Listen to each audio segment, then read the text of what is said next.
Bienvenue sur Football Passionna, votre rendez-vous incontournable pour tout ce qui touche au football. Aujourd'hui, nous allons plonger dans une analyse complète, détaillée et professionnelle du Clasico qui se profile entre le FC Barcelone et le Real Madrid. Mais avant toute chose, n'oubliez pas, si vous appréciez ce genre de contenu approfondi, pensez à vous abonner, liker cette vidéo et la partager autour de vous. C'est gratuit, rapide et cela nous aide énormément à continuer de produire ce type d'analyse passionnée. Quelques jours seulement après une élimination douloureuse en Ligue des Champions face à l'Inter Milan, le Barça doit déjà se tourner vers une autre échéance tout aussi capitale, le Clasico. La transition est brutale, émotionnellement comme sportivement, mais elle est également porteuse d'un message clair.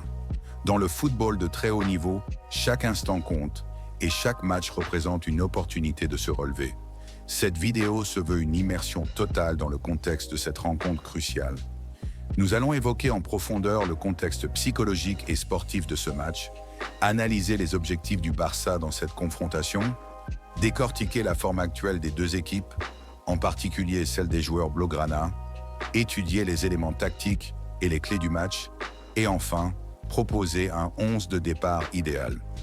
Restez bien jusqu'à la fin, car une conclusion d'environ 5 minutes viendra synthétiser l'ensemble de cette analyse, tout en projetant des perspectives intéressantes pour la suite de la saison. Un rebond attendu après une déception européenne. L'élimination du FC Barcelone en demi-finale de Ligue des Champions face à l'Inter Milan a laissé un goût amer. Pour les supporters, les joueurs et le staff technique, cette défaite fut un choc. Mais paradoxalement, c'est peut-être le meilleur contexte possible pour aborder un Clasico aussi décisif. Pourquoi ? Parce que cette confrontation face au Real Madrid représente l'antidote idéal. Un match à haute intensité, à enjeu maximal, capable de mobiliser immédiatement toute l'énergie mentale et physique restante. Affronter une équipe de milieu de tableau après une telle désillusion aurait pu entraîner un relâchement. Là, il s'agit du Real Madrid, le rival historique, le concurrent direct pour le titre. Il n'y a aucun espace pour la complaisance. Ce type de match impose une mobilisation totale, et c'est précisément ce que nécessite l'effectif du Barça à cet instant. Une victoire ou un nul suffisent, mais l'échec est interdit.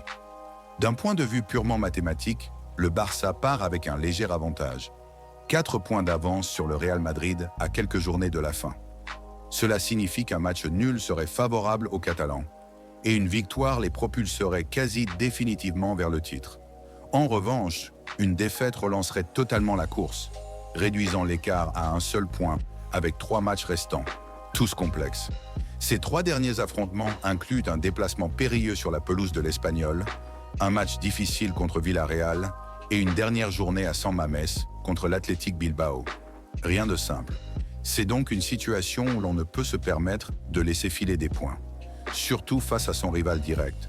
État de forme du Barça, une équipe éprouvée mais encore debout. L'accumulation des efforts récents, notamment le match intense et prolongé contre l'Inter Milan, a naturellement laissé des traces.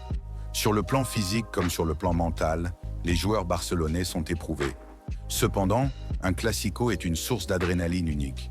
C'est une rencontre où la fatigue est transcendée par l'enjeu. L'enjeu, justement, c'est de rebondir, de montrer que cette équipe a de la ressource.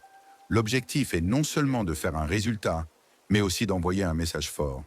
En l'absence probable de certains cadres comme Koundé, c'est à d'autres joueurs comme Eric Garcia de s'élever et d'endosser des responsabilités importantes. Le Real Madrid, un adversaire opportuniste, en quête de son seul titre majeur. De son côté, le Real Madrid aborde cette rencontre avec une motivation extrême. Écartés des autres compétitions majeures, les Madrilènes voient dans ce match leur ultime chance de remporter un titre significatif cette saison. Leur entraîneur, Carlo Ancelotti, semble avoir trouvé une certaine stabilité tactique en incorporant de jeunes talents comme Arda Güler, qui a impressionné récemment par sa créativité et sa capacité à faire la différence. Le système de jeu madrilène repose désormais sur un équilibre entre solidité défensive, grâce à des joueurs comme Tchouaméni, et inventivité offensive, notamment avec le retour en forme de Mbappé, Bellingham et bien entendu Vinicius. Ce dernier représente une menace constante, notamment face à un Eric Garcia, moins rapide et moins expérimenté que Koundé. Les clés du match, efficacité maximale et rigueur tactique. Ce qui déterminera l'issue de ce Clasico, ce ne sont pas nécessairement les statistiques de possession ou le nombre de tirs. C'est l'efficacité. Le Barça doit capitaliser sur chacune de ces occasions. Le Real Madrid est une équipe capable de subir, puis de punir sur une transition éclair. Les occasions ne seront pas nombreuses, il faudra les convertir sans hésitation. Autre facteur clé, la rigueur défensive. Le Barça ne pourra se permettre aucune approximation. Chaque joueur devra exécuter sa mission avec discipline. Le pressing devra être coordonné, le repli défensif irréprochable et les transitions maîtrisées. La clé résidera également dans la capacité du milieu de terrain à contrôler le tempo du match avec des éléments comme Pedri et Frenkie de Jong en chef d'orchestre. 11 de départ projetés, combativité et équilibre. Voici une composition probable qui pourrait permettre au FC Barcelone de tirer le meilleur de son effectif. Gardien, Szczęsny.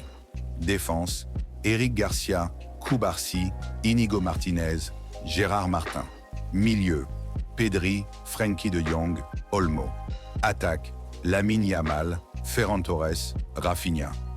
Robert Lewandowski et Baldé pourraient être des armes en seconde période, entrant en jeu pour apporter de l'impact si la situation le requiert. L'absence de certains joueurs comme Koundé est regrettable, mais l'effectif reste compétitif. Ce classico s'annonce comme l'un des plus décisifs des dernières saisons. Il ne s'agit pas simplement d'un match entre deux géants du football espagnol, mais d'une bataille pour un titre, d'un affrontement entre deux visions, deux dynamiques, deux ambitions. Le FC Barcelone, malgré l'échec européen, dispose d'une opportunité en or pour redorer son blason et confirmer la qualité de sa saison.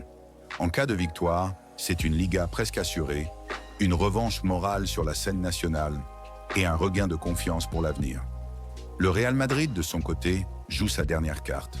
Sa motivation sera donc maximale, son engagement total. Ce contexte rend la rencontre encore plus palpitante, imprévisible, tendue. C'est dans ces moments-là que les grandes équipes se révèlent, que les grands joueurs marquent leur légende. Nous assisterons donc à un match au sommet où chaque détail aura son importance. Qu'il s'agisse d'un placement défensif, d'une décision arbitrale, d'un coaching audacieux ou d'un exploit individuel, tout peut faire basculer cette rencontre.